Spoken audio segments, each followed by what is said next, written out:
Vincent Calyada. So ayan mga kalingap, isang magandang gabi po sa inyong lahat. At yan, kung bago pa lang po kayo sa aking YouTube channel, ako po si Vincent Calyada.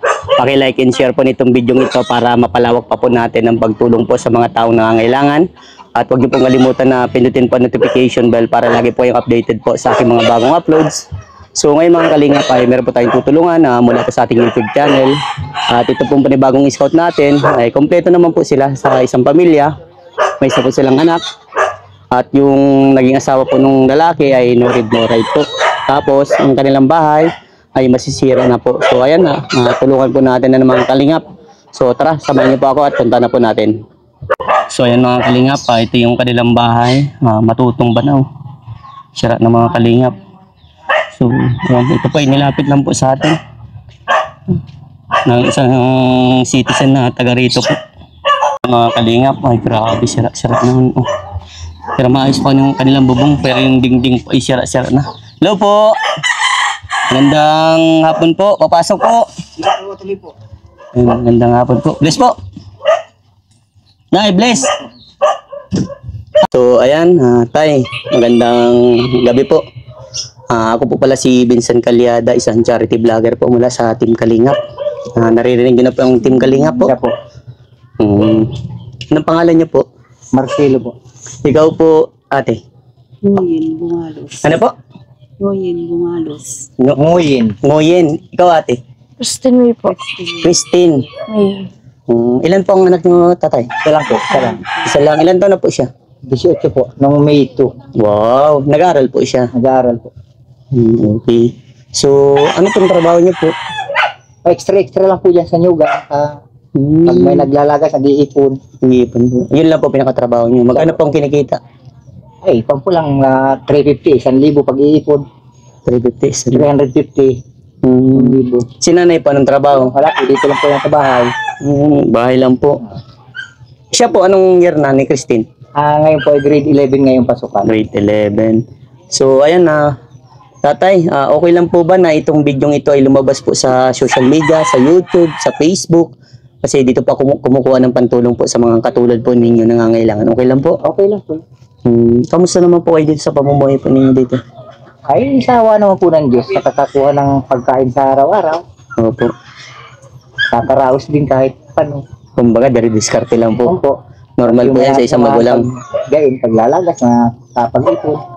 Ipon lang talaga po, di ka po marunong maglagas. Ganun. Hindi po. Mahirap pa siyang lagas din. Ano po? Yung po mga kalingap, yung sinasabi ni tatay. Tatay, ano nga po ulit? Marcelo. Yan, tatay Marcelo. Ang pag-iipon po, yung iniipon pa yung nyog. Ang paglagas man po, yung paglagas ng nyog, yung pagkawit. So yun, tay, napansin ko lang yung bahay ninyo mukhang tutumba na. Wala pong makakapon at wala din pumapagkuhaan. So, hirap. Nagilid na ang bahay. Opo. So yan, no? Yung mga kalingap po, wala na ano. Pero dapat po, may privacy kayo tayo. Like dito kay Christine, dalaga na siya. Kailangan niya na may maayos na bahay po, kumbaga. Siya nga po, naisip ko rin nga po yan. Ang problema naman, talagang ang abot lang ng pera hanggang sa pagkain sa maghapon. Magkano po sinasahod niya po? Pagka po, halimbawa po, naglagas po ng nyog. Kinuha ko mag-ipon. Opo. Naka 1,000 sa paglagas, ay di meron lang po akong 350 nun. Ay, grabe. Bababa. Talaga maghapon na trabaho po yun. Grabe. So, ikaw, kamusta naman ang pag-aaral mo, Christine? Okay lang naman po. Ayos naman, yung mga grades. Opo. Ito, payo ko sa iyo, habang nag-aaral ka, gawin mong motivation itong kahirapan na nangyayari sa buhay ninyo. Nakikita mo naman kung anong sitwasyon ninyo, di ba? Gawin mong inspirasyon ng kahirapan dahil darating ang panahon, Christine, na kapag ikaw nakapagtapos, matutulungan mo ang ama't ina mo. Di ba? Sa ganitong sitwasyon, alam ko, nahihirapan ka. Di ba? Yung mga bagay na like baon, yung mga pambayad sa school, kahit mag-isa ka lang, kahit solong anak ka lang, alam ko po, nahihirapan kayo, tatay. Kasi sa sinasabi niyo po lang, sa sahod na 350, napakahirap na trabaho pa yung ginagawa niyo, pag-ipon. Diba? May malay niyo, may ahas pa sa daan. Diba? May nakakasalubong po yung ahas ng ganun. Meron po, pagka minsan, pag mainit ang panahon, Opo. Si nanay po, ilang taon na siya? 50 na po yan. 50. So bakit di po siya nagtatrabaho? Ay, isa pong wala rin pong pinag-aralan po. Hindi ka po nakapag-aral, Nay? Kahit elementary, hindi po. Hindi ko nakatungting din halos ng Ay, grabe. Siguro sa hirap ng buhay po. Ikaw po tayo, nakapag-aral pa nga po. Nakapag-elementary naman po. Elementary lang, di pa tinapos niyo. So, yun yung bagay na pinakamahirap po. Nakapag-elementary, hindi pa rin po halos yung natapos. So, ikaw, Christine, mapalad ka dahil nakapagtungtong ka na. Magsisenyoray ka na ata dyan. Oh, di ba? Mapalad ka dahil ang magulang mo napakasipag, si tatay. Dahil ginagawa lahat para sa iyo, mabigay yung pangarap na gusto mo. Di ba? Kaya, yung mga bagay na yun, Christine, pag sumikapan mo. Ano bang gusto mo pag nakatapos ka ng pag-aaral? Ano bang gusto mong kunin na trabaho, yung mga ganun? Teacher po. Gusto mong maging teacher sa DepEd, ano? Yan, maganda yan.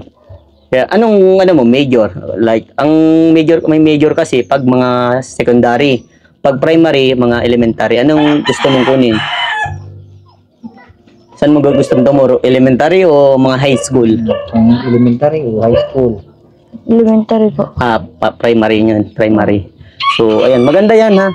Yan yung bagay na maganda sa pangarap mo. Saktong-sakto sa ganda mo. Grabe tayo, maganda ang ano mo, ang anak. So, ang ano ko lang sa iyo, wag kang magbo-boyfriend muna. Mahirap pa nag-boyfriend, ha? Ang pagbo-boyfriend, madali lang, naandyan lang. Pero kapag nag-boyfriend ka, maapekto ng pag-aaral mo, magiging inspirasyon, paano pa nag-iwalay, dun maglalong mas hihirap ang sitwasyon. Ano? So, paano mo naiintindihan, Christine? May time ba na hindi ka nabibigyan ng baon? Yung pang gastos sa school, meron bang nangyayaring ganon? Meron naman po. O, paano mo naiintindihan ng magulang mo na kapag ganon ang nangyayari? Anong ginagawa mo na lang? Pumasok naman po ako ng baon po. Wala pong pera. Pumapasok ka kahit walang baon, walang pera. So, ang maapektuhan, yung wala kang kakainin. Malayo po ba ang pinag-aaralan niya po? Doon po sa labasan dito, paglabas ng punong kalsada, yung high school po dyan sa nalakad po sa pagmaga, lakad po sa pagkain tanghalian. Hindi ko po pinakakapakuan pagbabaon at kahit kumakain ng kanin, malamig. Nataga naman po ng pagdating ng tanghali, pag uwi ka dito, balik na ulit. Opo. So, yung ginagawa niya, lakad lang. Lakad lang po, tulangan ng Grabe. So, ikaw tayo, paano ba na pinapaliwanag sa asawa mo, sa anak nyo, na ganito lang po yung sitwasyon ng ating buhay? Wala. Ano lang sabi ko nga po, kung ano lang po yung naya-naya siya na lang po namin yung pinag-kasya sa maghapon. Tama po yun. Yun po yung isa sa magandang paliwanag ko, ano, na kung anong binigay ni Lord, tanggapin natin yan ng buong buo. Bagkus ipasalamat pa natin tayo. Kasi kahit maliit o malaking bagay yan na nasa harapan mo, malaking bagay pa rin po yan. Dahil bigay ng ating Panginoon. Ipasalamat po natin dahil meron pa rin tayong nakukuha kahit paano. Diba? Isa po. So, ayan, nakaka-proud tatay. So, ayan, belated Happy Father's Day pala tatay. Bilang sa mga tatay na talaga nagpupursige, nagsusumika para sa mga anak at asawa, di ba? Nay, kamusta naman nanay pag wala si tatay? Ano pong ginagawa niyo lang dito? Nagluluto lang po. Yun lang po ang ikaw ng mga tanghalian. Grabe. Sipag. So, yun maganda. Tulungan po. Sa isang pamilya po, dapat talaga nagtutulungan. Walang asahan dahil kapag nag-asahan, pangit. Ayun po. Ang pinaka nun ay pangit ang magiging pinahinatnan. So, ayan, Christine, anong masasabi mo sa tatay mo dahil napakasipag niya, dahil ginagawa niya lahat para sa iyo? Ano masasabi mo kay papa mo?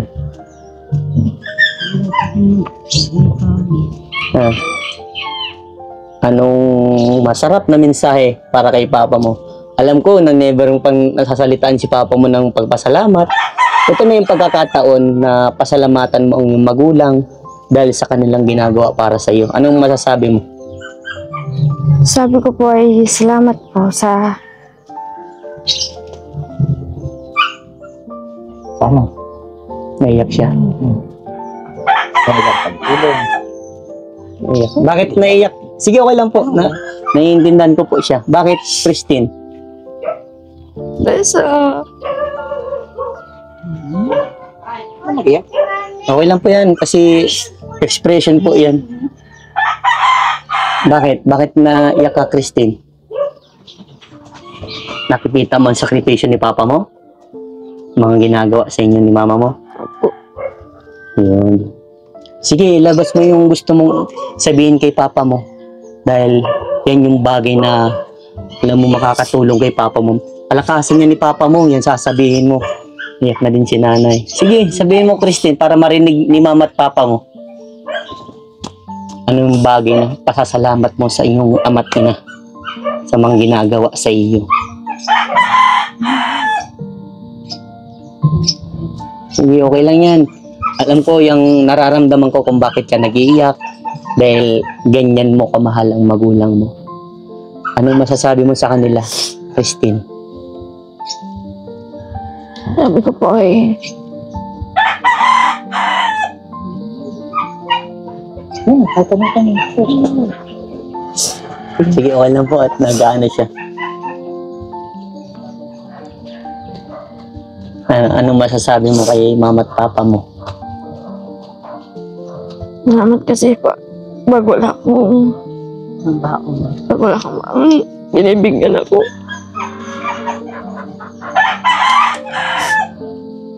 Kung wala kang baon, binibigyan ka nila Mama at Papa mo.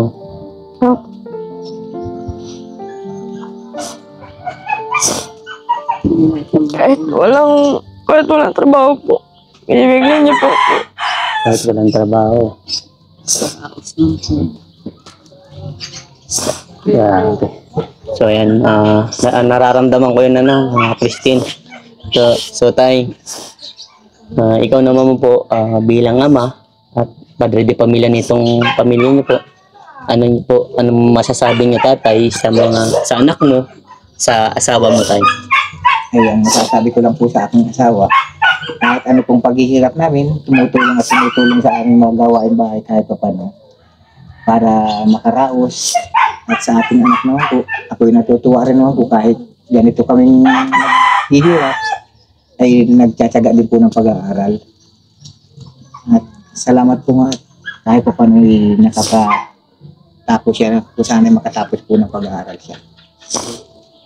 Yun lang po ang masasabi sa anak. Sana'y makatapos ng pag-aaral. Sa anak mo po makatapos ng pag-aaral. Kumbaga, tatay, mas lalo niyo pa pong pagsumikapan, magtrabaho para sa anak niyo, tayo, no? So, ikaw, Nay, ano pong masasabi niyo, nanay, sa anak mo, Nay? Sana naman ay makatapos na yung anak ko. Makatulong sa amin, mga asawa. Pag-aral siyang maayos. Kahit paano. Di ba? Isa lang yung mga kahilingan sa iyo, Christine, ng magulang mo. Ang makatapos ka ng pag-aaral. Dahil alam ko naman, tatay at nanay, ang gusto niyo sabihin para sa anak niyo, na dahil kapag nakapagtapos siya, ay para sa kanya naman din yan, di ba? Yun dapat, tay, mas lalo natin pagsumikapan po magtrabaho, yung gaya ng sabi ko. Kasi malaking po yun, tulong para kay Christine, na makapagtapos po siya ng pag-aaral, So, ayan, tay, tanggapin niyo po ito. Ito po, tay. Yan, pang pang bili-bili niyo po dito. Yan po ay mula po sa aking YouTube channel. Okay. Salamat po at bibili po namin ito ng bigas. Ayo po. Yan po mga kalingap. Ganyan talaga po ang Pilipino. Mas uunahin po nila ang bigas. Kasi ang pangulam po talaga madali lang hanapin. Pero ang bigas napakahirap. Mas mararamdaman mo talaga ang mga Pilipino na napakadaming mas pipiliin nilang maghanap ng bigas kaysa sa pangulam. Kasi minsan, yung iba kapag meron ng maisaing, pwede ng toyo, mantika, asin, nagagawa ng pamparaan. makaraos lang po sa Yung gutom talaga, no? Opo. salamat po sa tulong po ninyo.